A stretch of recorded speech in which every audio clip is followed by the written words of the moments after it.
Okay, so we've talked a lot about the different parts of degradation. So, how we are metabolizing our food so far. And we talked about the three different stages. Stage one was where we digest our food. So, in terms of starches, we would go from polysaccharides to monosaccharides. Stage two is degradation. So, we're taking those monosaccharides, those sugar molecules, and breaking them down into either 2 or 3 carbon compounds.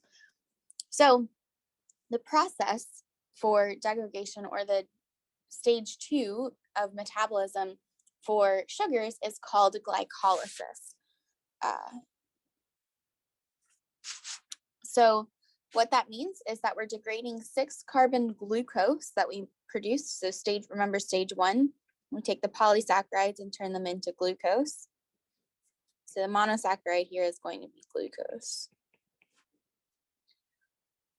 And then we're going to transform that glucose to 3 carbon pyruvate molecules. So glucose to pyruvate is the overall goal of this process. So this process is called anaerobic, meaning that there's no oxygen required for this process. We don't need the oxygen. We're not doing an oxidation in any of well, we are doing oxidation, but we do not require oxygen for these to happen. And there's 10 steps total. This is kind of just a little bit of a cartoon of what's happening. So let's go into it a little bit more in depth. The 2 phases of glycolysis, there's either energy invested or energy produced. So the first 5 steps are energy investment. We need to put energy into the molecule to get it at a point where then we can produce energy. So reactions 1 through 5 are those energy investments. So just to overall, I guess, orient you to these pictures, any of these black spheres is going to be a carbon. And then so here is going to be our ATP or ADP, depending on, so the purple is a phosphate. So here we would have ATP because we have the 3 phosphates.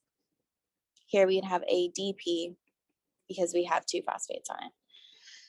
So again, that means that this purple ball here is a phosphate as well. We're going to be transferring phosphates around. So overall, 1 molecule of glucose, which is 6 carbons long, is converted into 2 molecules of glyceraldehyde 3-phosphate, which is 3 carbons long. And in this process, 2 ATP are used. So tracking how much energy is required for these things is important. So this is, again, kind of a cartoon version, but overall what's going to happen is you see we have 6 carbon chain and we have ATP. So we're going to phosphorylate. Then the next step is isomerizing, but then we phosphorylate again, and then we chop it in half. So let's look at those steps a little bit more in depth with the actual structures. Okay, so step number 1 in the energy investment portion of glycolysis is going to be a phosphorylation reaction. So a phosphate from ATP is going to be added to glucose onto the 6th position of glucose. So this carbon number 6 here, you'll see from here, it goes from having an OH to now it has an OP. And that is from ATP here. So remember, now we're taking the phosphate away from ATP. So the enzyme that does this is called a hexokinase. A kinase is the name kinase. It's not, typically our enzymes most of the enzymes have names that correspond to exactly what they do. Kinase is a little bit weird in that it doesn't it's not a phosphorylase, right? It's a kinase. And that word kinase means to put a phosphate on a molecule.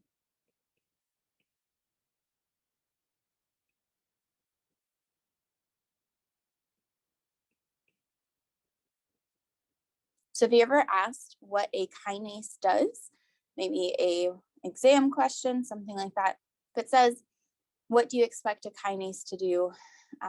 Or you see kinase at the end, you should assume that it's going to transfer a phosphate group to a molecule.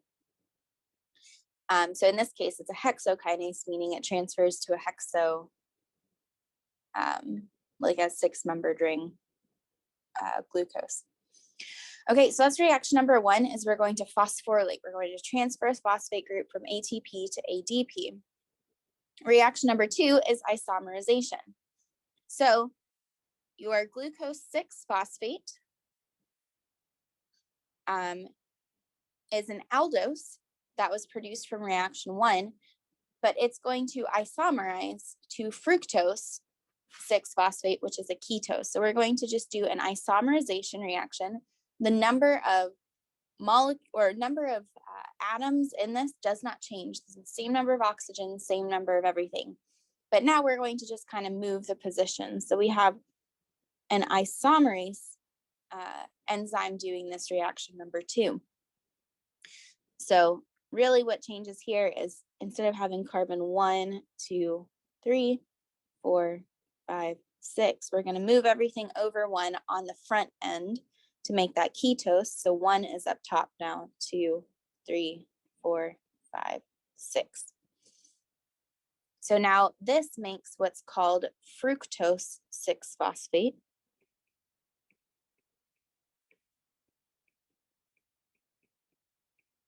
I think that name was on here, but it got chopped off when I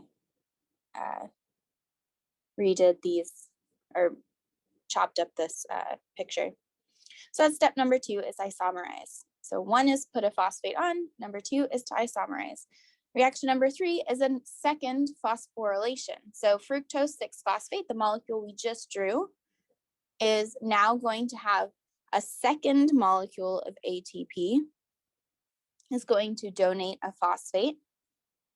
So ATP here is going to donate a phosphate onto the C1 position.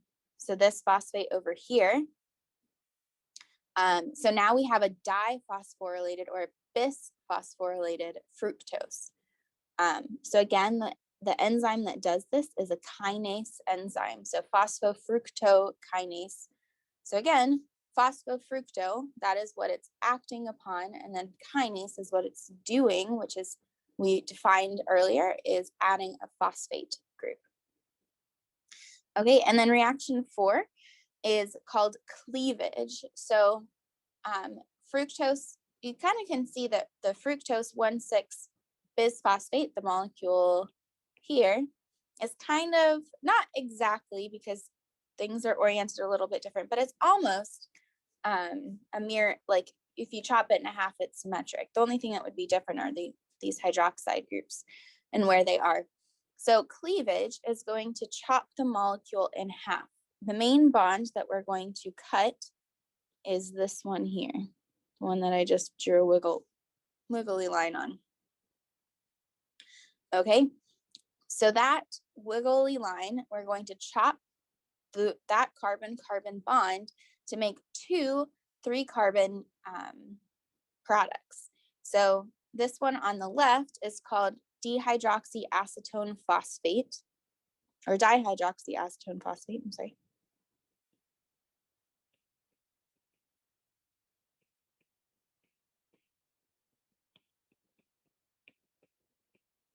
And then we also make glyceraldehyde 3-phosphate.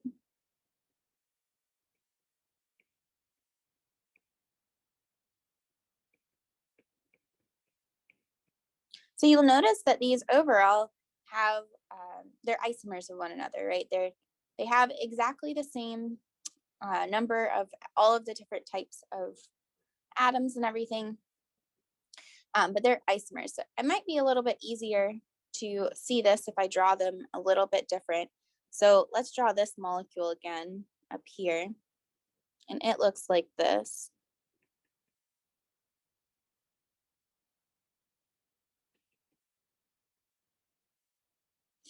That's the dihydroxyacetone. And then glyceraldehyde, oh, let's do it this way. is going to look like this, where it's an aldehyde on the end. Let's try that again. OH. I don't think it's going to let me put the H that close to the edge. Let's zoom in. There we go.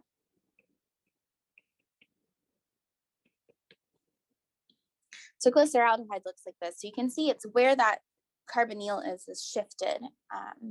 So they're very, very similar. Oh, I forgot the phosphate groups. Got to make sure those are in there. So instead of OH, I spent so much time putting that hydrogen in. We have O, P.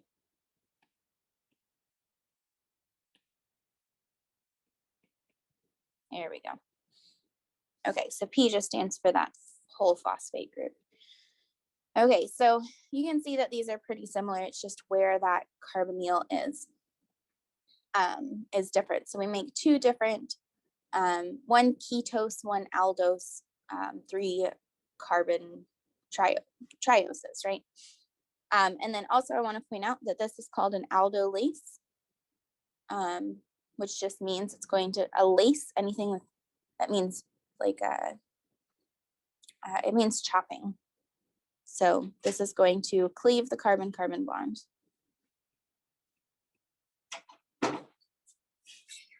Okay, so our last step, I'm actually going to just show it on this page here, but our last step actually just takes this dihydroxyacetone phosphate and converts it, it's an isomerization reaction, and converts it to a second molecule of glyceraldehyde 3-phosphate. So we'll look at it on the next slide, but reaction 5 is an isomerization reaction. Because dihydroxyacetone phosphate is a ketone, it cannot be oxidized any further, which the overall glycolysis is an oxidation process. So it undergoes isomerization to that glyceraldehyde 3-phosphate. So we had the two products. One of them, the one that's a ketone, isomerizes to the aldehyde through an isomerase enzyme. And then we end up at the end of the energy investment portion with 2 glyceraldehyde 3-phosphate molecules.